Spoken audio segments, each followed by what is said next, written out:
Bienvenue sur le podcast J'aime la paperasse pour un épisode spécial puisque je ne suis pas seule aujourd'hui. Cet épisode est le premier d'une série spéciale conseils d'experts et là, pour le coup, mes mots ne sont pas choisis à la légère puisque vous pourrez bénéficier des conseils d'avocats, d'assureurs, d'experts comptables, de juristes et autres spécialistes de ce que j'appellerais l'écosystème juridique et administratif autour de l'entreprise. Le fil rouge de cette série d'interviews, c'est sécuriser votre création d'entreprise et votre quotidien d'indépendant. On va parler de sujets importants, souvent négligés, autour du statut d'indépendant, de la protection, de ce que vous pouvez mettre en place pour sécuriser tout ça. On privilégie l'axe des micro-entreprises, même si certains conseils vont s'appliquer également à celles et ceux qui font le choix de passer en société ou simplement aux petites entreprises, quelle que soit leur forme. Et justement, ça nous fait la transition avec le sujet du jour, puisque j'ai eu le plaisir de recevoir Estelle B, qui est avocate en droit des affaires. Donc dans son activité, elle accompagne les travailleurs indépendants pour sécuriser le cadre juridique de l'activité, notamment au niveau commercial avec les CGV, au niveau du financement, ou encore bien sûr pour choisir son statut juridique. Et c'est donc le sujet que l'on a abordé ensemble pour essayer de répondre aux questions que vous vous posez forcément à un moment donné. Quel est le meilleur statut juridique pour votre entreprise? Comment faire le bon choix? Qu'est-ce que ça implique concrètement? À quoi faut-il faire attention? Vers qui se tourner et pourquoi? Vous allez voir que c'est très riche en informations. J'ai tellement apprécié tout ce qu'elle disait que j'étais particulièrement joyeuse pendant l'interview, alors j'espère que vous prendrez autant de plaisir que moi et qu'on va atteindre l'objectif de dédramatiser cette question et vous rendre plus à l'aise sur le sujet. Comme toujours, vous avez les informations et liens utiles dans la description de l'épisode et directement sur le site j'aimelapaperasse.com. C'est parti pour l'épisode du jour, je vous souhaite une bonne écoute.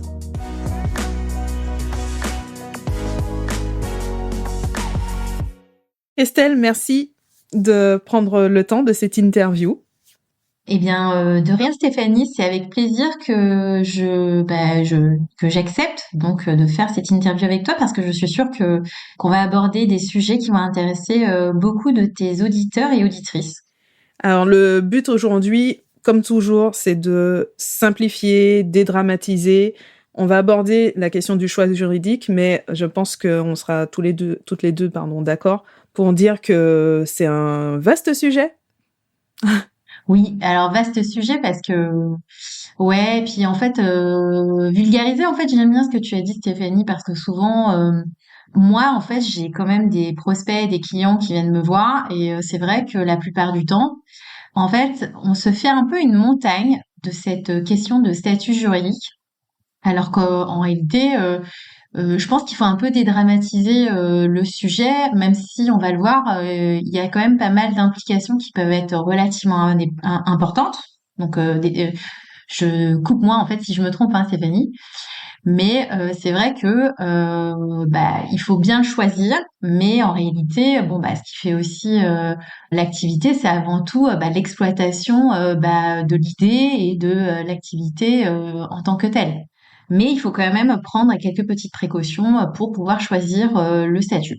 Merci pour cette précision. J'espère que tous nos auditeurs notent bien, parce que c'est vrai que c'est quelque chose que j'évoque souvent. L'administratif, le juridique, c'est important, mais ce n'est pas la base de l'entreprise. Donc voilà, on sécurise à ce niveau, mais le cœur d'activité, toute la partie vente, ça reste quand même le centre de l'entreprise. C'est cool parce que tu sais, Stéphanie, je savais pas du tout que tu le disais tout le temps parce que j'ai honte. Je n'écoute pas tes épisodes de podcast. C'est pas grave. Tu es là pour échanger, c'est déjà très très bien. Mais on va commencer par la première question. Quand on parle de statut ou de forme juridique, en fait, de quoi on parle exactement?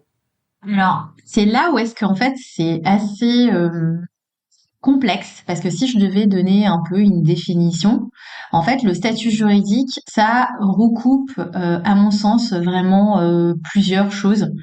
C'est déjà le rapport qu'on a donc aux dettes lorsqu'on entreprend parce qu'en fait lorsqu'entreprendre coûte des sous par définition donc avant de faire du chiffre d'affaires c'est la manière dont va être gérée les dettes qui vont naître du fait de l'activité.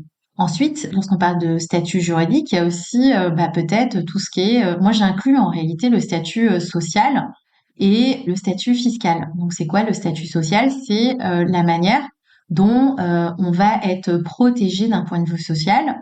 Et souvent, ça passe par la case paiement de cotisation sociale. Donc, à hauteur de combien je vais devoir payer si je génère X euros de chiffre d'affaires lorsqu'on est en auto-entreprise, micro-entreprise. Mais je pense que tu l'expliqueras mieux que moi, Stéphanie.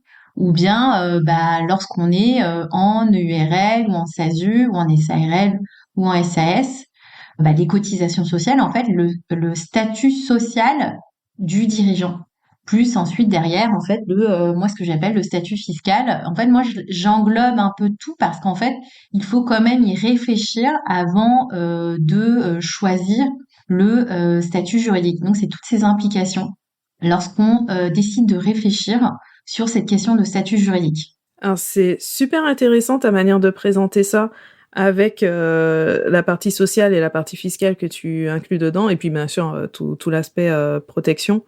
Parce que, en fait, j'avais envie de te poser la question à 1 million du créateur d'entreprise. C'est quoi le meilleur statut? Parce que souvent, on veut une réponse, on veut une forme. Non, mais clairement, en plus, tu sais, c'est hyper intéressant que tu me poses cette question parce que je suppose que, en fait, toi, comme moi, toi, de par les formations que tu proposes, moi, de par mon activité d'avocate, c'est vrai que c'est vraiment la question, lorsque j'ai des prospects ou on me pose des questions en MP sur Insta, en fait, souvent, ce qui va se passer, c'est que la question qui va être un peu, entre guillemets, bâtarde, la question à 1 million, c'est quel est le meilleur statut? Et en fait, moi, je crois que en fonction donc de tes besoins, de ta situation de vie personnelle, ton projet professionnel, en fait, le meilleur des statuts, c'est celui qui te correspond. Donc, c'est pour ça que c'est un peu, moi, je considère que c'est clairement une question bâtarde et toi, comme tu dis, une question à 1 million. Parce que à moins donc de faire une consultation avec moi et de réfléchir on va dire, à tes projets de vie et ton projet professionnel, en fait, il n'y a pas réellement de bon ou de mauvais statut. Là où en revanche, en fait, souvent la question donc du meilleur statut, c'est en fait ça rejoint là, tu sais, le coût des cotisations sociales que tu vas devoir payer, tu sais, les URSSAF que tu vas payer parce que en fait en France on n'aime pas payer des charges sociales, tu vois. Donc dis-moi après toi ce que t'en penses en fait par rapport à ma réponse, mais c'est vrai que moi souvent c'est vraiment la question qu'on va me poser sur comment je fais, quel est le meilleur des statuts, et ensuite la deuxième question c'est comment je fais pour payer le moins de cotisations sociales possible. C'est vrai, c'est vrai. Mais c'est très lié à l'entrepreneuriat en fait, parce que souvent on a déjà une expérience en tant que salarié Oui. et on ne se rend pas compte du coût des charges sociales. On regarde le net, éventuellement on regarde la différence entre le brut et le net, mais à aucun moment on ne fait le geste de payer, et il y a toute la partie des cotisations sociales qu'on ne voit pas du tout. Donc voilà, c'est là qu'on se rend compte que c'est un vrai coût. Oui, c'est un vrai coup et d'ailleurs qu'il faut peut-être un peu provisionner et prévoir quand tu fais un prévisionnel. Moi, je sais pas si dans les outils que tu proposes sur, tu sais, la gestion de la micro, je suppose que tu dois quand même proposer un espèce de prévisionnel. En fait, que tu sois en micro-entreprise ou bien, je sais pas moi, derrière en EURL ou en SAS ou en SASU, en fait, cette question des cotisations sociales, il faut quand même donc la prévoir parce qu'en fait, c'est un coût qui va être supporté par ton entreprise. Et mais en revanche, en fait, ce dont oublie la plupart donc des gens, parce qu'en fait, ils ont été salariés et que les choses sont tellement naturelles en termes de protection sociale, c'est que souvent, les gens oublient que lorsqu'on paye des charges sociales ou des cotisations sociales, en fait, derrière, il y a une protection qui va être quand même mise en place. Donc, clairement, quelqu'un qui va avoir un statut donc de président de SADU va être sans doute mieux protégé que quelqu'un qui va être en micro. Parce qu'en fait, le coût des cotisations est complètement différent. Parce qu'en fait, dans un cas, en tant que présidente de SASU, tu vas être assimilé salarié d'un point de vue protection sociale, et qui n'est pas vrai quand tu es en micro, par exemple. Complètement. Et c'est marrant parce que avec la SAS, en fait, je pensais que tu allais prendre un autre exemple parce que je ne l'ai pas aujourd'hui parce que je m'occupe plus des micros. Mais ceux qui sont en création d'entreprise, parfois, veulent optimiser au maximum, surtout si à côté, ils ont quelques aides, etc. Et du coup, choisissent de ne pas se verser de salaire pour éviter les cotisations sociales. Oui. Mais bon, voilà, il y a un avantage financier, mais il y a aussi des conséquences. Ouais, bah tu vois, c'est un super exemple cette question en fait de pas se verser une rémunération parce que alors tu vois, on peut prendre un exemple un cas pratique, tu vois, parce que nous bah toi ancienne inspectrice des impôts et moi je suis avocate donc on aime bien les cas pratiques. Donc dans ton hypothèse, on a je sais pas, un créateur ou une créatrice d'entreprise qui bénéficie encore du chômage. D'accord? Donc elle va créer derrière une SASU parce qu'elle est seule et elle se verse pas de rémunération. Comment ça se passe le jour où est-ce qu'elle tombe malade ou est-ce qu'elle, je sais pas moi, décide tout d'un coup de faire un bébé parce qu'elle tombe enceinte et elle est en congé maternité? Parce qu'elle est encore demandeuse d'emploi, en fait, elle va bénéficier de la protection sociale en tant que demandeuse d'emploi. Donc en fait, qui diffère très peu de son ancien statut de salarié. Donc en réalité, est-ce que c'est grave ou pas qu'elle se rémunère sur son mandat de dirigeante en tant que présidente de SASU? C'est pas franchement important. En revanche, le jour où est-ce qu'elle arrête de percevoir ses allocations chômage, il faut penser un moment ou un autre à se rémunérer. Pourquoi? Parce que, imaginons, elle n'a plus droit au chômage, et en fait, pour le coup, elle continue un peu son activité, mais en revanche, elle ne se paye pas. Le jour où est-ce qu'elle tombe malade, ou est-ce qu'elle doit, je sais pas, partir en congé maternité, dans cette hypothèse, parce que tu n'auras pas cotisé en tant que dirigeante, là, il peut y avoir une problématique donc de protection sociale, et pour le coup, tu n'es pas couverte par la Sécu. Donc ça, c'est toutes ces problématiques qui peuvent être un peu liées, mais après, bon, t'as quand même d'autres aides. Donc, je crois que t'as droit, tu sais, à la couverture maladie universelle, tu sais, la CMU.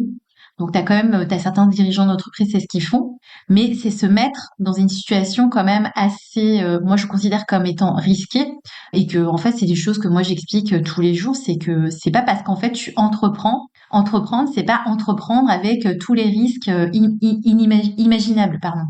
C'est-à-dire sans filet, sans parachute, ni rien du tout. En fait, on peut entreprendre, mais dans une certaine mesure, faire attention quand même aux risques et ça passe par faire attention à sa protection sociale parce que la vie, elle continue malgré le fait que qu'on entreprend. En fait, on va continuer à tomber malade, on va continuer à faire des enfants, toutes ces problématiques en réalité. Complètement.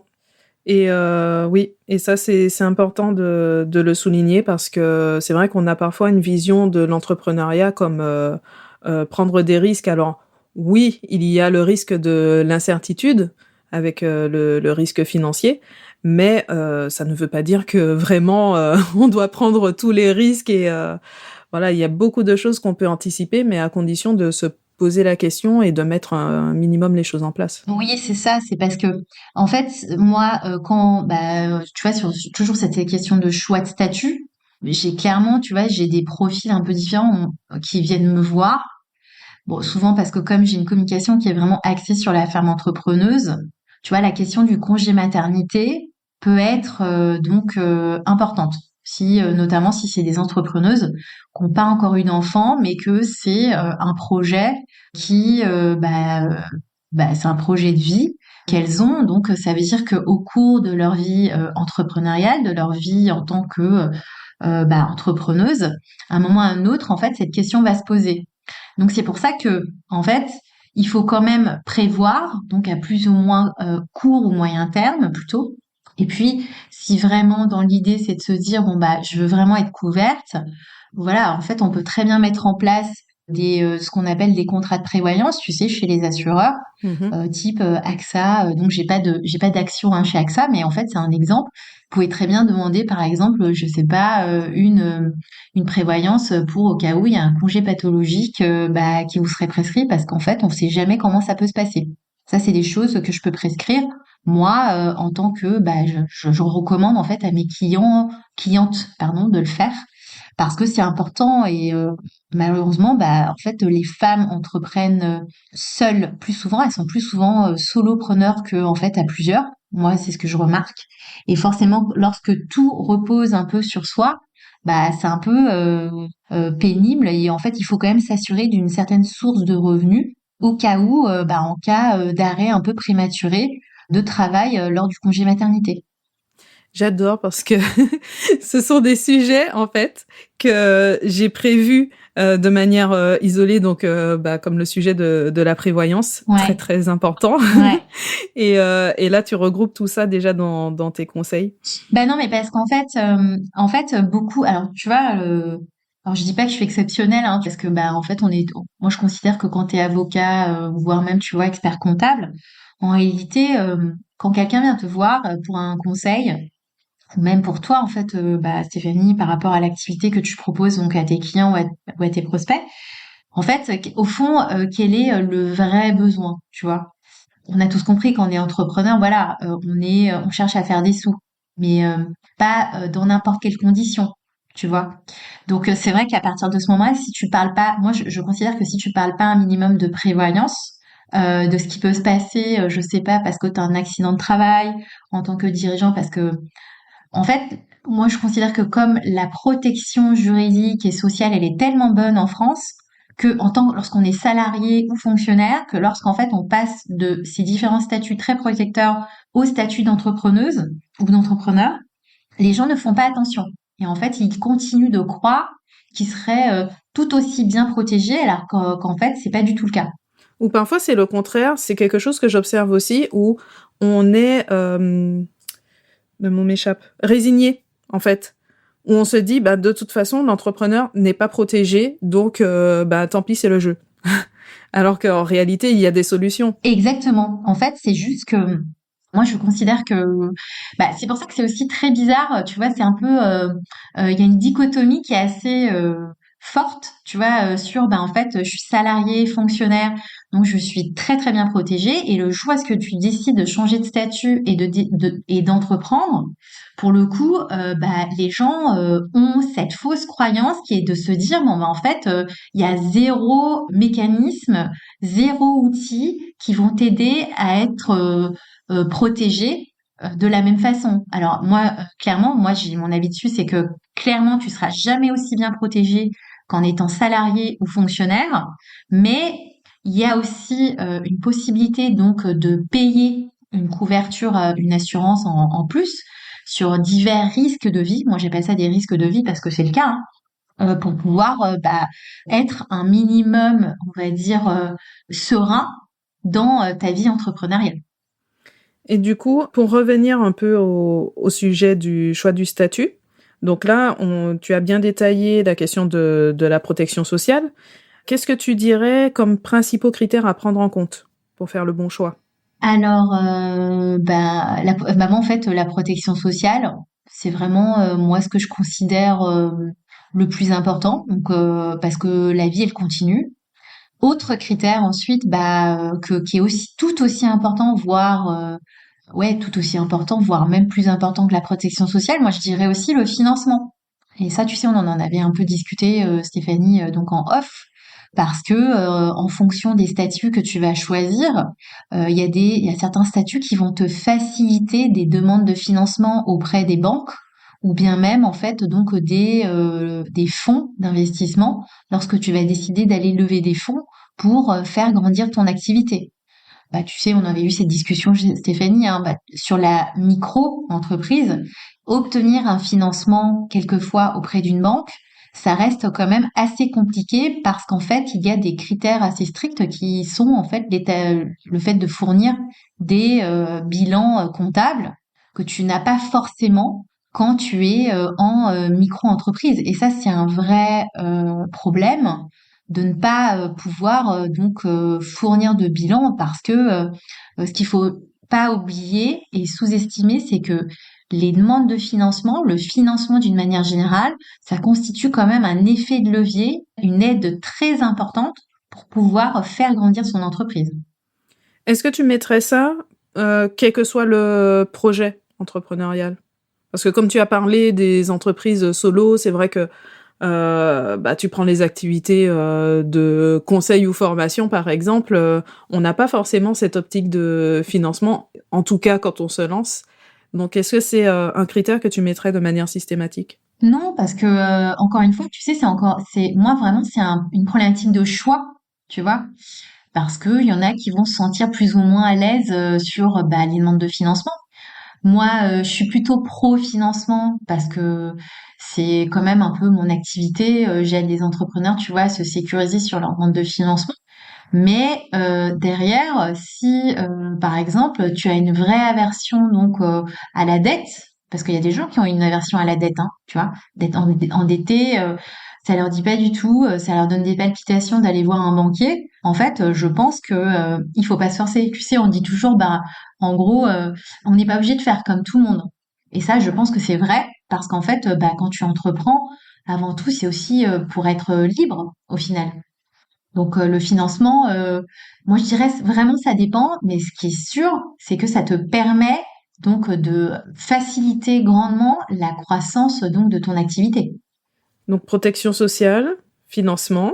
Ouais, protection sociale, financement. Après, quels critères aussi aujourd'hui, tu sais, les dettes, c'est plus, ça reste les dettes, tu sais, professionnelles. Hein. Donc avec la réforme qu'il y a eu récemment, c'est plus vraiment un critère parce que même aujourd'hui, en étant en micro ou en entreprise individuelle, en fait, les dettes professionnelles, en fait, on peut plus venir rechercher donc l'entrepreneur sur son patrimoine personnel au titre des dettes professionnelles. Donc ça, c'est quand même une avancée en termes de protection pour l'entrepreneur individuel. Mm.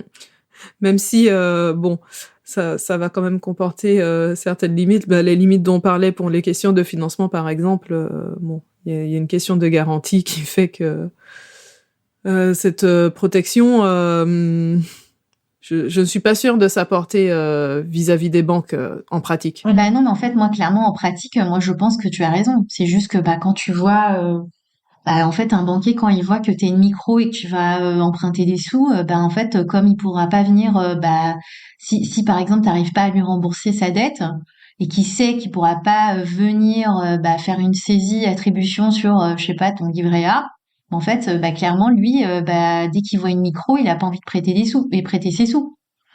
Donc, en fait, il y a du bon comme du mauvais. Donc, c'est pour ça que, encore une fois, on revient à la question de choisir son statut.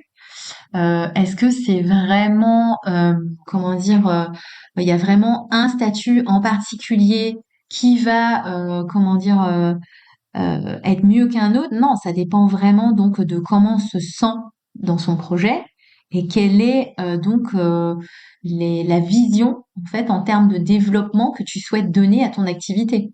Donc voilà, et ensuite après tu sais un autre critère, ça c'est par contre c'est un peu tarte à la crème, hein, on va dire, est-ce que tu souhaites t'associer ou pas? Tu sais, sur la micro, ouais, sur la micro Oui. ça reste assez compliqué si tu souhaites t'associer, parce qu'en fait tu peux pas. Donc là de fait, si un jour tu rencontres une super entrepreneuse ou un super entrepreneur avec qui tu as envie de t'associer, que tu es en micro, là, non, c'est pas possible. Il faut clairement se mettre donc en société pour pouvoir pour pouvoir fonctionner à deux ou à plusieurs. Et puis après, dernier critère aussi que moi j'aime bien mettre en avant, c'est quand par exemple il te reste donc des droits au chômage. Et de fait, ça peut être intéressant quelquefois donc de constituer uniquement une société donc par exemple pour les gens qui se lancent. Et s'ils décident de bénéficier de l'ensemble de leur ARE, de leur droit au chômage pendant les 2 ans. Parce que si tu arrives à vivre avec tes droits au chômage pendant 2 ans, tu peux très bien créer une société à côté. La société, elle continue de facturer, donc elle accumule du chiffre d'affaires, elle accumule, elle accumule. En fait, tu te verses pas de salaire et pour pouvoir vivre uniquement pendant tes 2 ans sur tes allocations chômage. Ça, c'est une manière aussi qui est intéressante, je pense, pour pouvoir bénéficier de l'ensemble de tes droits chômage sur lesquels en fait tes anciens employeurs ont cotisé. Ouais, là, c'est vraiment l'optimisation avec le statut. Ouais, exactement. Donc ça peut être une logique d'optimisation. Et puis après, bah, autre critère qui peut être intéressant, c'est bah, le fait de pouvoir déduire ses charges. Ça, c'est aussi, ça peut être intéressant quand on se rend compte qu'en micro, c'est plus forcément intéressant parce qu'en fait, on commence à avoir pas mal de charges fixes ou variables, type les loyers, où t'as beaucoup de frais de développement. En termes de formation, tu te payes pas mal de formations et puis les formations, ça coûte cher. Donc là, ça peut être intéressant de faire peut-être donc un audit pour savoir bah, est-ce qu'il vaudrait mieux pas rester en micro ou bien passer donc en société. Donc voilà, c'est un peu ces quatre ou cinq critères que moi j'estime être un peu être la base lorsque tu décides de choisir donc ton statut. Et petite question par rapport à ce que tu viens de dire. Rester en micro ou passer en société. C'est vrai que souvent, c'est l'opposition qu'on fait. Ouais. Est-ce que tu inclus quand même l'entreprise individuelle quelque part ou tu considères que c'est pas un statut intéressant, que si on doit changer, autant aller vers la société? Non, mais c'est intéressant parce que tu vois, ça, c'est une question qu'on m'a jamais posée, Stéphanie. Mais non, mais parce que tu vois, il peut arriver, par exemple, quelquefois que sur certaines activités, tu puisses pas être en micro. Donc, Mhm. et de fait, parce que c'est quoi le régime micro, hein, toi, tu vas en mieux parler que moi, mais c'est un statut la micro-entreprise, ça te permet d'avoir un régime donc micro-social et micro-fiscal intéressant. C'est un peu ça. C'est ça. Et précision du coup pour ceux qui écoutent et qui ne connaissent pas particulièrement le sujet, Ouais, la micro-entreprise est une entreprise individuelle avec simplement cet aménagement fiscal et social. Voilà. tout à Donc fait. là, la question c'est est-ce qu'on peut envisager simplement de laisser le régime micro de côté, mais rester en entreprise individuelle, ou est-ce que forcément on passe en société? Alors aujourd'hui, moi, je te dirais, t'es pas obligé de passer en société parce que tu vois, enfin, avec, tu sais, les avancées liées bah, tu vois, l'insaisissabilité en fait de ton patrimoine personnel, tu sais, lié aux dettes Mm. professionnelles. Ça, en fait, t'es pas forcément obligé, mais ce qui va se passer, c'est que tu vas te retrouver à payer des charges quand même assez importantes parce que tu vas être en régime TNS. Donc, c'est quoi le régime travailleur non salarié? En gros, c'est bah tu vas te retrouver à payer dans les pratiquement 50% de charges et qui serait pas différent donc en fait donc d'une société hein. Donc Bah oui, par rapport à l'EURL, finalement ça se rapproche de plus en plus. exactement. Donc en fait, ça peut se rapprocher et puis en général quand tu décides d'être en entreprise individuelle en fait, moi, tous les entrepreneurs individuels que je connais, parce que la profession d'avocat ne te permet pas d'être en micro-entreprise, donc on est beaucoup à être entrepreneur individuel. Moi, je parle donc pour moi dans ma profession d'une manière générale. En tant qu'entrepreneur individuel, souvent, bah, tu vois, on a tous un comptable, parce que bah déjà, c'est beaucoup plus simple de prendre un comptable. Voilà, donc aujourd'hui, en fait, avec les avancées sur bah, la protection par rapport aux dettes, est-ce qu'il y a un intérêt à passer sur l'un ou l'autre? Moi, je suis pas sûre, tu vois. Donc, il peut arriver quelquefois que, bah, en fait, l'entrepreneur individuel, il peut être aussi bien protégé. La différence, en fait, viendra sur la manière dont tu vas être rémunéré, tu vois. Parce qu'en fait, quand t'es en société, ce qu'il faut pas oublier, c'est que, en fait, ta rémunération est considérée comme une charge que tu vas déduire de ton chiffre d'affaires, plus ses cotisations sociales, tu vois. Mhm. Donc, ouais, en fait, l'un dans l'autre, donc il faut un peu réfléchir. Est-ce que ça serait plus intéressant d'être en société ou d'être en entreprise individuelle? En fait, ça se discute. Je pense en fonction bah, des profils. Non, je trouve que ça vaut quand même le coup d'être précisé parce qu'on pense tout de suite au passage en société, bah, qui a ses avantages, hein, ses avantages et ses inconvénients, on va dire, en termes de constitution et de gestion. Mais c'est vrai que l'entreprise individuelle évolue pas mal ces derniers temps, même si, bah, justement, aujourd'hui, on n'a pas encore le recul pour savoir vraiment ce que ça va donner avec même le passage à l'impôt sur les sociétés, des choses comme ça. Ouais, tout à fait. Voilà. On attend de voir dans les faits. Bon, c'était la parenthèse.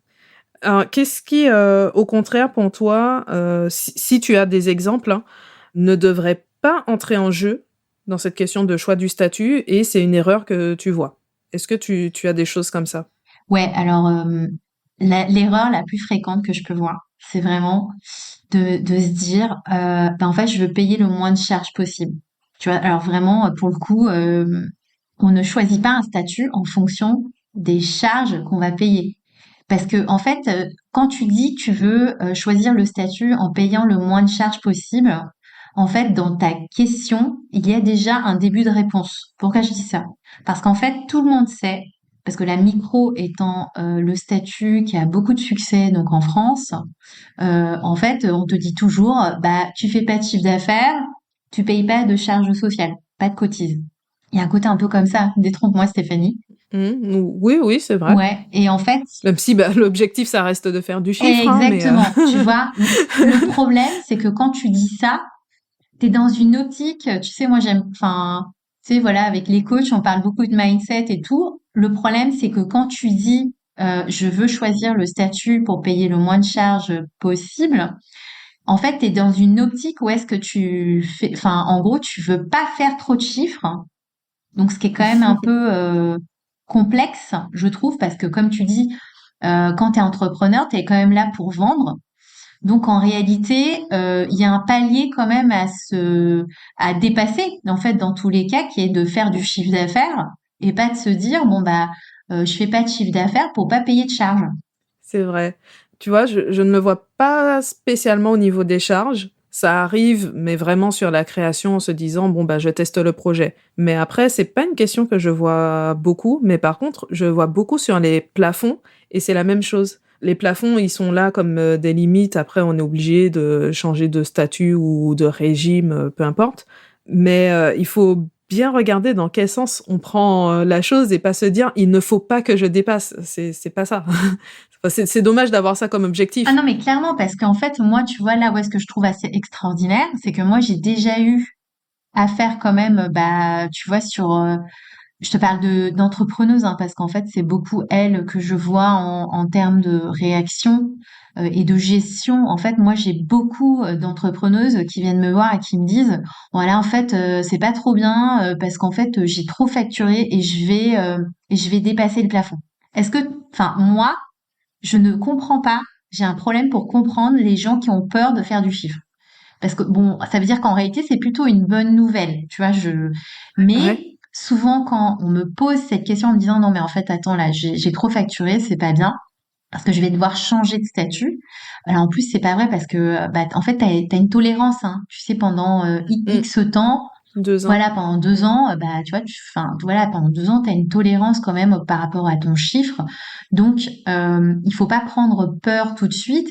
Et puis, ça veut dire que, et puis, c'est plutôt bien, et plutôt se mettre dans une optique, bah, plutôt, bah, dynamique en se disant, bon, bah, en fait, en réalité, j'ai réussi à faire du chiffre et que mon idée d'entreprise est viable. Et donc voilà, enfin, allons-y. Et puis on apprend au fur et à mesure à gérer une société. Si on n'est pas bon en compta, en fait, on fait ce qu'il faut pour l'être. On commence un peu à regarder ses chiffres. Et si on comprend pas, bah, de toute façon, si je passe en société, bah, j'aurai un comptable pour m'apprendre. Bah, il faut qu'il m'apprenne les choses et qu'il m'explique ce qui est important. Regarder quels sont les ratios qui sont importants, tu vois, tout ce qui est coût de revient, marge, tout ça c'est hyper important et c'est ce qui va faire de vous en fait un ou une vraie chef d'entreprise. Complètement. Et c'est important de bien penser qu'on ne gère pas une société seule, en fait.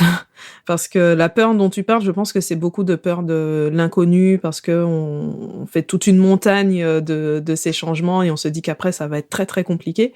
Alors que bah, derrière, il y a des professionnels justement pour gérer tout ça. La comptabilité, par exemple, c'est un métier.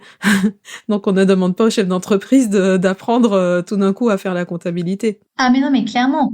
Et puis en fait, tu sais, il y a une espèce de légende urbaine comme quoi ça va être mais genre super compliqué lire un bilan comptable ou un compte de résultat.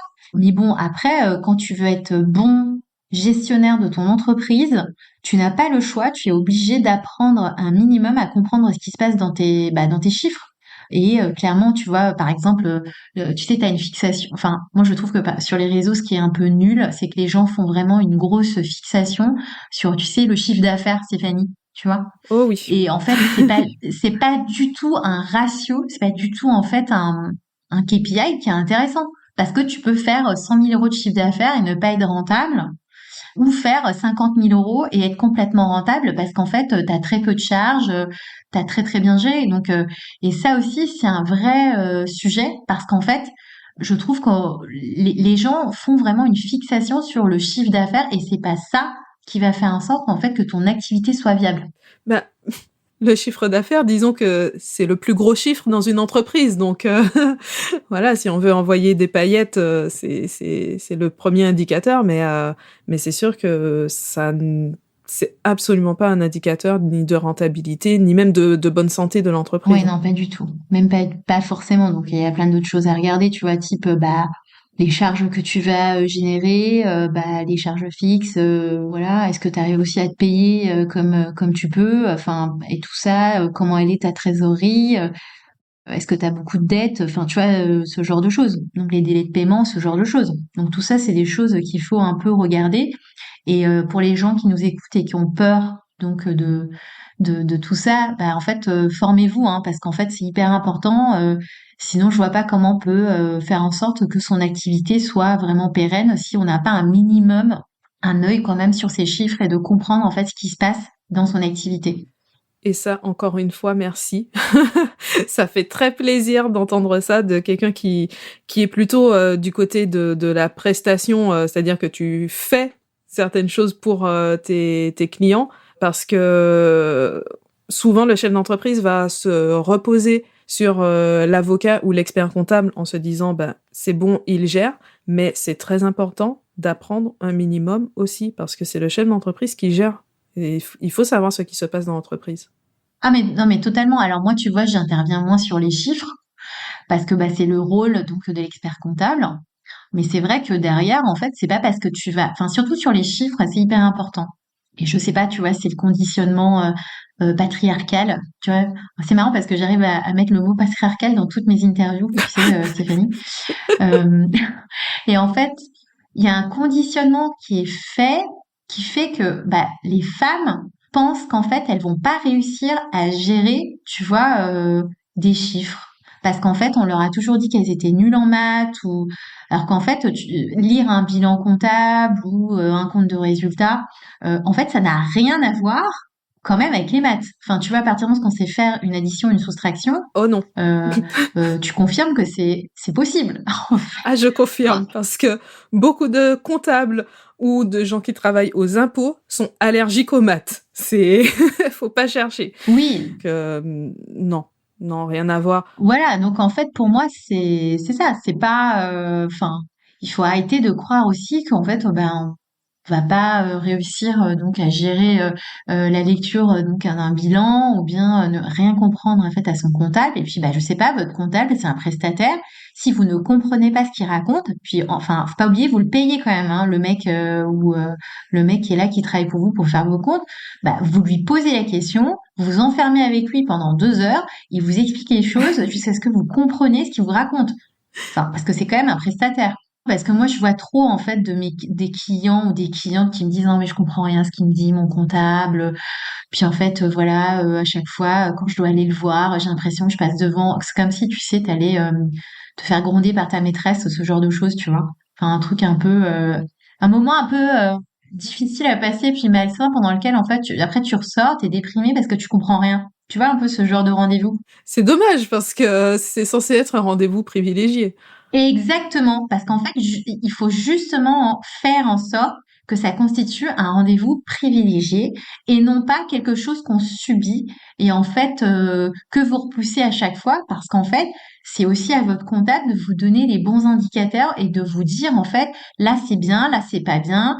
Il est aussi là par exemple pour vous donner des conseils, type, je sais pas, déduire une partie de votre loyer, bah, de votre, les considérer comme des charges pour votre activité parce que vous travaillez de chez vous ou vous donnez ce qu'il faut faire en fait pour bah, les indemnités kilométriques si par exemple vous prenez votre voiture dans votre activité professionnelle donc de manière régulière. Donc ça c'est des choses que votre comptable est capable de vous faire et de vous conseiller normalement. Donc si la personne n'est pas capable de le faire, il y a un souci. Donc, En effet. le choix du prestataire, très important. Choix du prestataire, très, très important. Et puis, oui, ce que je voulais ajouter, c'est qu'on insiste sur l'importance de se former et de comprendre ce qui se passe dans l'entreprise, mais tout ça, ça s'apprend. À aucun moment, on ne demande de tout savoir et certainement pas de tout savoir dès le départ. Ça s'apprend petit à petit. Voilà, il faut juste prendre son rôle de chef d'entreprise. Oui, exactement. Puis bah, tu vois, Stéphanie, c'est marrant parce que je trouve aussi c'est assez féminin, tu vois. Tu sais, le syndrome de la bonne élève, de croire qu'en fait, bah, tu dois arriver à ton rendez-vous comptable et en fait, tu dois maîtriser aussi bien que lui, en fait, ce qu'il raconte. Mais en fait, c'est pas du tout ça. Vous êtes dans une relation plutôt, donc lui, il est prestataire, puis vous êtes bah, quand même bah, la cliente. Bah, vous avez la possibilité de demander quand même des explications parce qu'il est là pour ça. Et justement, puisqu'on parle de l'expert comptable et de l'avocat, Oui. ma dernière question, par qui on se fait accompagner dans ce choix du statut juridique? Parce que finalement, on peut retrouver les deux métiers sur ces questions. Oui. Alors ça, c'est effectivement, bah, moi, je suis, comment dire, je pense que les deux métiers peuvent vous aider. Jusque dans une hypothèse, en fait, vous avez quelqu'un qui va être spécialiste du chiffre. Parce que c'est quoi un comptable? Un comptable, c'est quelqu'un qui est inscrit à l'ordre, donc, bah, des comptables, hein, qui est une profession réglementée, sauf que lui, c'est un professionnel du chiffre. De manière accessoire, il peut faire donc des actes juridiques, donc bah, vous constituez une société, puis faire peut-être votre secrétariat juridique, parce que par exemple, il faut approuver les comptes tous les ans. L'avocat est également là, donc il peut vous conseiller sur votre choix de statut. En plus, si par exemple vous deviez vous associer, là c'est intéressant parce que l'avocat peut en plus vous préparer des statuts qui vous permettront donc de prévoir vos relations avec vos associés. Ça peut passer également par la rédaction d'un pacte d'associés et puis toute la documentation juridique que vous aurez derrière, type des conditions générales de vente, pour cadrer vos relations commerciales que vous avez, que ce soit avec des professionnels ou bien avec des consommateurs. Donc, c'est des métiers qui peuvent se recouper, notamment sur la question du choix des statuts. Le choix de statut, en fait, chez un comptable peut être intéressant si, par exemple, vous deviez faire un prévisionnel en vue d'une demande de financement. Si vous avez besoin d'aller voir une banque, là, ça peut être intéressant d'aller voir un comptable parce qu'en fait, il doit travailler avec vous sur les chiffres que vous allez devoir présenter à votre banquier pour obtenir des sous. Si vous allez voir en fait un avocat, la différence, en fait, nous, on sera là plutôt pour vous aider à structurer d'une manière juridique votre association, les statuts, pour les financements, si par exemple il y a des gens qui veulent investir dans votre boîte, la relation que vous avez entre les investisseurs et puis vous-même en tant que fondateur de votre entreprise, ça c'est des choses que les avocats peuvent faire. Et puis tout ce qui est documentation contractuelle, si par exemple, je sais pas, vous avez besoin donc de rédaction de CGV, de politique de confidentialité, regardez la conformité donc tout ce qui est RGPD. Donc ça c'est des prestations que je peux proposer. Alors moi, je ne le fais pas, mais ce qui est intéressant pour l'avocat, c'est que vous pouvez aussi, donc derrière, par exemple, si vous avez besoin de déposer une marque. Donc ça, il y a des avocats aussi qui peuvent le faire. Voilà, donc, mais sur le choix de statut, oui, vous pouvez clairement avoir les deux, mais si vous êtes plusieurs, que vous avez besoin de rédiger un pacte d'associés, je vous recommande quand même d'aller voir un avocat. Merci pour cette précision. Est-ce que tu veux ajouter quelque chose? Oui, alors je sais que ça peut faire peur en fait d'aller voir donc des experts comptables ou un avocat d'une manière générale parce qu'en fait ce sont quand même des métiers lorsqu'on a une micro-entreprise, peut-être qu'on a un peu cette retenue et puis cette appréhension. Lorsque vous devez aller voir ces professionnels, mais sachez que nous on est là en tant que prestataire de service, on est vraiment là pour aider les entrepreneurs. Donc, ce sont des gens, donc moi y compris, on est là pour vous donner donc des conseils, vraiment pour vous aider à faire grandir votre projet, à faire en sorte que votre activité entrepreneuriale soit pérenne. Donc, il faut pas hésiter à aller voir des gens comme ça, même si vous avez une espèce d'appréhension, mais il ne faut pas oublier cette relation de confiance que vous allez avoir avec ces professionnels parce qu'en fait, ils sont quand même là pour vous aider pour le comptable.